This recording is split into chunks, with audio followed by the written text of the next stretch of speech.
I remember the exact warmth of the Savannah sun on my skin that morning, filtering through the Spanish moss hanging from the ancient oak trees as I walked to my office in the historic district. My name is Chloe Sterling, and I was 29 years old, living a life I had carefully cultivated, designing landscapes that brought beauty and peace to people's homes and businesses. I loved my work, loved seeing something grow from a simple seed of an idea into a vibrant reality.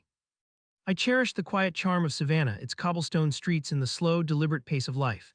Yet beneath the surface of my contented existence, there was a small, persistent ache, a longing for a connection that felt as deep and rooted as the live oaks I so admired. I had dipped my toes into the modern dating pool, swiping through countless faces on my phone, searching for someone who understood the beauty and growth in building something real. Most encounters were fleeting, polite conversations that never quite bloomed into anything substantial, but I held on to hope, a quiet optimism that my person was out there, somewhere amidst the digital noise. I imagined a partner who could appreciate the intricate details of a garden plan, who saw the potential in things that hadn't yet fully unfurled. Then Julian entered my world, not with a grand entrance, but with a simple match on a dating application. From the very first message, it was different. He didn't just ask about my day, he asked about my dreams, about the most challenging landscape project I'd ever tackled and what I learned from it. His words were like water to parched earth, nourishing a part of me I hadn't realized was so thirsty. We talked for hours, sometimes late into the night, about everything and nothing. We discussed our favorite books, our childhood memories, the kind of future we envisioned for ourselves. He seemed to understand my passion for the natural world, even joking that he'd finally found someone who could tell the difference between a azalea and a rhododendron. The connection felt effortless, genuine, like finding a missing piece of a puzzle I hadn't even known I was solving. We spent our first date walking along River Street, the humid air thick with the scent of salt and history, and it felt like we had known each other for years. His laughter was easy, his gaze attentive, making me feel truly seen. We moved quickly from casual dates to spending most of our free time together, cooking dinners in my small kitchen, exploring the hidden squares of Savannah, talking about our hopes and fears under the expansive Georgia sky. The emotional intimacy we built felt profound, a clear effort from both sides. It was the most real connection I had felt in a long, long time. I started to believe that perhaps, just perhaps, this was it, the beginning of something truly special and lasting. After weeks of this beautiful, unfolding connection, we finally crossed that intimate boundary, and it felt right, a natural progression of the deep bond we had forged. It was a moment of vulnerability and trust, an affirmation of everything we had shared. But then, almost immediately, the vibrant colors of our connection began to fade. The consistent communication, the heartfelt conversations, the clear effort, it all just stopped. Not a slow, gentle dimming, but an abrupt, total blackout. He ghosted me. No explanation, no honesty, not even a simple, "This isn't for me, Chloe," just silence. The sudden vacuum where his presence used to be was deafening. I tried to reach out to understand. I sent a gentle text asking if everything was okay. Then another, more direct, asking for clarity, for honesty, for any kind of closure. I got no response, not a single word, not a single emoji, just the cruel, empty echo of my own questions. My world, which had just started to blossom, felt like it had been violently shaken, leaving me exposed and confused. The problem I had to solve was not just the absence of Julian, but the gaping hole of confusion and self-doubt he left behind. How could someone who seemed so genuine, so deeply connected, vanish without a trace? My nemesis wasn't just Julian. It was the unsettling feeling that my judgment was flawed, that the profound connection I had felt was never real, just an elaborate illusion. I was left utterly unsatisfied, stuck in a painful limbo without any explanation, questioning my worth, questioning everything. The aftermath of Julian's sudden disappearance was a raw, aching wound. Being ghosted after intimacy hits differently. It's a betrayal on a profound level that reaches deep into your self-esteem. I found myself replaying every conversation, every shared laugh, every intimate moment, searching for a sign, a clue, anything that could explain his abrupt departure. Did I say something wrong? Was I too much or not enough? My confidence, usually as sturdy as the old growth trees I admired, began to waver. I became a stranger to myself, constantly second-guessing my perceptions, my instincts. The joy I usually found in my work felt muted, my vibrant design seemed less inspiring. I avoided social gatherings, worried I might run into him, or worse, worried I might run into someone who knew him and his callous behavior. The problem festered, growing larger and more serious with each passing day. The lack of closure was a constant hum of anxiety beneath the surface of my life. I knew I needed to move on to heal, but how could I when I didn't even know why I was hurt? I tried distracting myself with work, with friends, but the unresolved questions always found their way back to me in the quiet moments. It was during one of these restless nights, after weeks of this gnawing uncertainty, that an idea, born partly of desperation and partly of a stubborn need for answers, began to form in my mind. It was a risky idea, something out of character for me, but I was tired of feeling powerless. I created a fake profile on the same dating application, using a different name, a different picture, creating a persona that was similar enough to attract Julian, but different enough to be unrecognizable as me. My heart pounded as I swiped through profiles, a mixture of dread and grim determination churning in my stomach, until there he was again, Julian. I matched with him and a strange sense of purpose settled over me. Our conversations on this new profile were initially detached, a curious experiment. But as we chatted on and off for a few weeks without the emotional attachment that had clouded my judgment before, I started to see him in a different light. The charming wit I had fallen for now seemed superficial, his responses often self-centered, his empathy conspicuously absent. He lacked accountability, spoke with limited emotional capacity, and revealed an almost ignorant self-absorption. The man I thought I knew, the man who had ghosted me, was slowly being unmasked, and what I saw was deeply disappointing. This discovery, instead of bringing relief, made things worse. It wasn't just that he had ghosted me, it was that the real connection I thought we shared was apparently built on nothing more than my own hopeful projections. The pain of the ghosting returned with a vengeance, accompanied by a fresh wave of humiliation. How could I have been so blind, so easily taken in? I felt foolish, utterly stripped of my good judgment. It was a crushing blow, leaving me feeling lower than I had in a very long time, certain that all my hopes for a genuine connection were lost. My ability to trust not just others but myself felt completely broken. I questioned whether I would ever recover from this, ever be able to open myself up to someone again without fear of such a profound betrayal.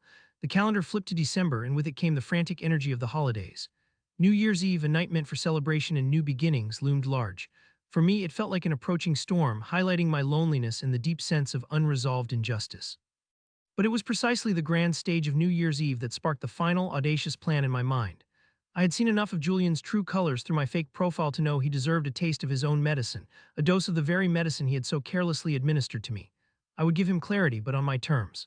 I cultivated the fake profile's conversations with Julian carefully over those last few weeks of the year, building a sense of casual anticipation. On New Year's Eve itself, I made my move. Posing as the fake persona, I invited him to a last-minute New Year's Eve barbecue gathering at an apartment building in a vibrant part of downtown Savannah. The apartment didn't exist, and neither did the party, but I described it with enough convincing detail to pique his interest. I chose the location deliberately. It was about an hour and a half away from where he lived, which I had subtly gathered from our earlier conversations, ensuring he would have to make a significant effort to get there, likely relying on multiple public transport transfers. The thought of him navigating Savannah's limited bus routes and potentially standing in the cold, waiting, filled me with a strange sense of poetic justice. I imagined him leaving his comfortable home, full of anticipation for a night of revelry, for a promising new connection. My heart was a drum in my chest, a mix of anxiety and thrilling resolve. This was it, my last-ditch effort to reclaim my power, to get the closure I so desperately needed. I risked everything, not just my time and effort, but the possibility of being caught, of my pain being trivialized further. I dug deep to find that last bit of strength and courage. The hours leading up to the fake party were excruciating. I tracked the time, knowing when he would likely be leaving, when he would be on his way. My phone felt heavy in my hand. Finally, a message came through on the fake profile, a photo of him standing outside the entrance of the building I had named, looking pleased and ready to party. He looked exactly as I remembered him, handsome, confident, completely oblivious. A jolt went through me, a surge of adrenaline mixed with a quiet triumph. My plan was working. I messaged back, "Hey, so glad you made it, just coming down now to meet you, be there in a sec." Of course, I wasn't coming down. I was miles away, sitting in my own quiet apartment, watching the final minutes of the year tick by. I waited. The minutes stretched into an eternity. His messages started to change from eager to impatient. "Hey, where are you? It's getting cold out here. Is everything okay? Still coming down?" Then calls, one after another, ringing out into the empty air. I let them go to voicemail. I imagined him standing there, the realization slowly dawning on him. The frustration, the confusion, the growing anger, it was all a reflection of what I had felt. He called and texted a few more times, his tone increasingly annoyed, until eventually the calls stopped. He sent one last message to the fake profile, brimming with annoyance, saying, "Look, this is really messed up.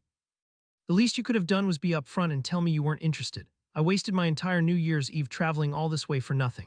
And there it was, the moment I had been waiting for. I typed my response carefully, calmly. "Funny you should say that, Julian. The least you could have done was be upfront and tell me you weren't interested. This is exactly the clarity and honesty you denied the real me when you ghosted me weeks ago after everything we shared." I paused, letting the words hang in the digital air, knowing they were hitting him like a punch to the gut. Then with a final click, I revealed my true identity. "Happy New Year, Julian," as you head home on public transport. And with that, I blocked him on every platform, severing the last thread of connection. The consequence of my choice was poetic, a perfect mirror of his own callous actions. It wasn't about vengeance in the cruelest sense, but about taking back control, about reclaiming my narrative. The immediate aftermath was a profound quiet, a sense of lightness I hadn't felt in months. The knot of anxiety that had resided in my stomach for so long finally untangled. I didn't cheer, I didn't gloat. Instead, a deep, settling peace washed over me. I had closure on my terms. The experience had changed me. I was no longer the naive woman who had blindly trusted a charming smile and empty words. I was stronger, more discerning, with a renewed belief in my own intuition. I learned that sometimes the only way to heal a wound is to cauterize it yourself, to find your own resolution when none is offered. My new normal wasn't one of bitterness, but one of empowerment. I started dating again slowly, cautiously, but with a new clarity, a deeper understanding of what I genuinely sought in a partner and a firmer boundary for what I would not tolerate. A few weeks later, a new project landed on my desk, a large-scale landscape design for a beautiful old estate outside of downtown, requiring me to spend more time exploring the lesser-known parts of Savannah's suburbs. One afternoon, while scouting for plants at a local nursery known for its rare specimens, I saw him again. Julian. He was working there, pushing a cart of potted hydrangeas, looking tired and unkempt, a stark contrast to the confident, polished man I had known. Our eyes met across the rows of blooming flowers, and for a fleeting moment, a flash of recognition, then deep shame crossed his face. He quickly averted his gaze, almost stumbling as he turned away, disappearing into the back of the nursery. It was a strange, silent confrontation, and his reaction confirmed everything I needed to know. The impact of that New Year's Eve, the taste of his own medicine, had evidently lingered. He hadn't just forgotten it. That sight, while not bringing me joy, did offer a final, quiet validation. My resolution, it seemed, had been more impactful than I could have imagined. But the story didn't quite end there. A month later, while scrolling through a local Savannah community group on social media, I stumbled upon a post.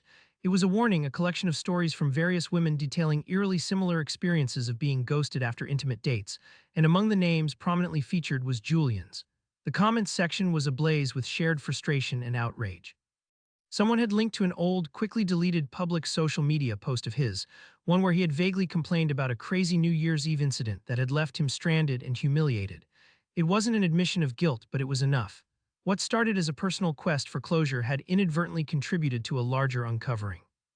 My individual act of defiance had, in its own small way, chipped away at his pattern of behavior, making it harder for him to continue his careless game unnoticed.